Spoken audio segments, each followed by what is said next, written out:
একজন রিক্সাওয়ালা সে মাসে কত টাকা ইনকাম করে বা দৈনিক তার কত টাকা আর্নিং হয়, সে যতটুকু কষ্ট সাধন করে তার চেয়ে সে চিন্তা ভাবনা করে বেশি কিছু আর্নিং করার বা বেশি কিছু ইনকাম করার। সে বলে, রিক্সাওয়ালা বলে কি সাধারণত যে টিপ, একটা টিপ মারতে পারলে সে ইনকাম হবে, বা টিপ না মারতে পারলে ইনকাম হবে না। টিপ হচ্ছে যে ক্যাব, তো এক জায়গা থেকে যাত্রী নিয়ে অন্য জায়গায় যাওয়াটা। দেন আর রিক্সাওয়ালাদের সম্মান করার চেষ্টা করবো আমরা অবশ্যই, কারণ তারা আমাদের জন্য যে কষ্টটা করে বা তারা যে মানে কষ্টের মাধ্যমে রোদে রোদে পুড়ে বৃষ্টি আসলে বৃষ্টিতে পুড়ে যে চিন্তা ভাবনা করে, যে মানুষের সেবা করে থাকে, তো তারা এক কথায় মূলত মানুষের সেবায় নিয়োজিত। কারণ আপনি দেখেন এক জায়গা থেকে অন্য জায়গায় যাইতেছেন, দেন রিক্সাওয়ালাকে রাখতেছেন, এই মামা এদিকে আসেন, কোথায় মানে যাবেন বা অন্য জায়গায় যাবেন, হ্যাঁ যাবো, কত টাকা, এত টাকা, বা টাকার বিনিময়ে সে আপনার কাজটা করতেছে। তারপরেও দিন শেষে সে আপনার উপকার করতেছে। তো সে রিক্সাওয়ালা যদি না থাকতো আপনাকে পায়ে হেঁটে যেতে হতো। দেন রিক্সাওয়ালারা অনেক কষ্ট করে বা তাদের লাইফস্টাইলটা অনেক কঠিন একটা লাইফস্টাইল। আপনি চাইলে রিক্সা চালাতে পারবেন না, তো রিক্সা চালানোটা আসলে একটা কষ্টসাধ্য বিষয়। সবাই পারে না বা সবার দ্বারা হয় না, শুধু যারা পারে তাদের দ্বারা রিক্সা চালানো হয়।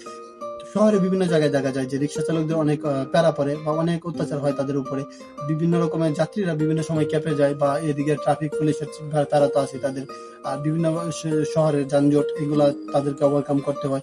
আর ফ্যামিলির বিষয়টা আছে। তো যারা রিক্সা চালায় শহরে মূলত তাদের দিন আনে দিন খায়, এরকম একটা অবস্থা। কারণ রিক্সা চালকদের আহামরি একটা ইনকাম হয় না বা এত বেশি আর্নিং হয় না, তাদের সংসার কোনোভাবে চালিয়ে যেতে পারে বা সংসার চালিয়ে ঢাকা শহরে থেকে বা কোনো জায়গায় থেকে শহরের থেকে রিক্সা চালিয়ে কোনোভাবে সংসার চালাতে পারে।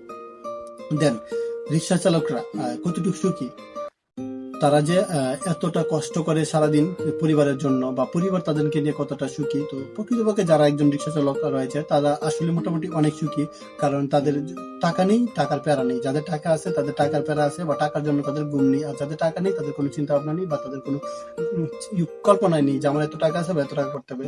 দেন বড় লোক যারা আছে, যারা টাকার মালিক, তারা চিন্তা করে যে আমার 1 কোটি টাকা আছে, আমি 1 কোটি টাকা কিভাবে 2 কোটি টাকাতে পরিণত করবো।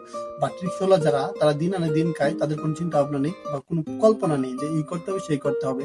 দেন তারা চিন্তা করে যে আমি সকালে রিক্সা নিয়ে বের হবো, তো যাত্রী পেলে আমি টিপ মারবো, টিপ মারার পর কোনোভাবে যাহা আসবে তা দিয়ে আমার সংসারটা চললেই হবে। দেন তাদের কোনো চিন্তা ভাবনা এতটাই সিম্পল চিন্তা ভাবনা, এত বড় আহামরি কোনো চিন্তা ভাবনা বা আহামরি কোনো স্বপ্ন তারা দেখে না। তারা শুধু চিন্তা ভাবনা করে যে পরিবারটা কোনোভাবে চালায় যেতে পারলেই হইলো, দিন আনবে দিন খাবে, এরকম চিন্তা ভাবনা থাকে তাদের। আহামরি কোনো স্বপ্ন থাকে না বা আহামরি কোনো চিন্তা ভাবনাও তাদের থাকে না, যার ফলে তাদের লাইফস্টাইলটা ভালো, সুন্দর, এমনকি তারা সুন্দরভাবে জীবনযাপন করতে পারে বা সুন্দরভাবে রাত্রে ঘুমাতে পারে।